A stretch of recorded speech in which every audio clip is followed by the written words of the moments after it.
ginnaaw bu mu ubbee li nga xamante ni mooy c'est le bon TV sénégalais yi daal di ko ci gunge lool mu dellu si waat andi c'est le bon cak-cak ak c'est le bon sécurité Kona mbokkum ndeyu réew l'activiste borom booy mayal ku la neex waaye boo bëggee dégg-dëgg jox ma nopp Kona andi waat na lu bees tax nu mu tudd c'est le bon Chifa médecine traditionnelle 100% bio faiblesse sexuelle bi lëmb réew mi yor nañ ci garab yu efficace garab yi soo ko naanee boo nee bee madame danaan bee nga ne ko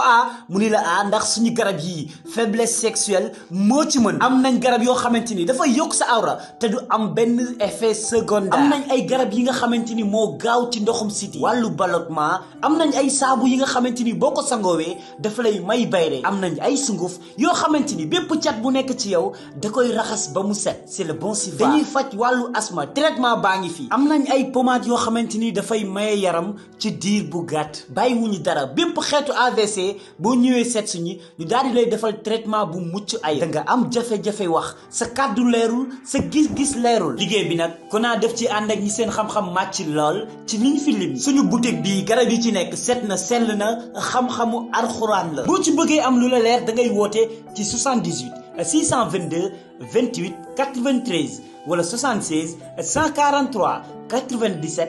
31 suñu adresse mi ngi fii ci département bu Kër Massar cité Apix en phase foyer des jeunes c'est le bon Chifa seen wér-gu-yaram mooy suñu soxla. mais man laajuma ay ñoom Kona yooyu mbëri ndaw ay ñoom Tapha mbër yooyu waaw ñoom dañuy tuuti ci man ak ay ñoom limousine yooyu sama gàtt ko ak ñoom Martin ñooñu di ànd ak man non ñooñu soxla ko de ñooñu moom mu ci am ci ci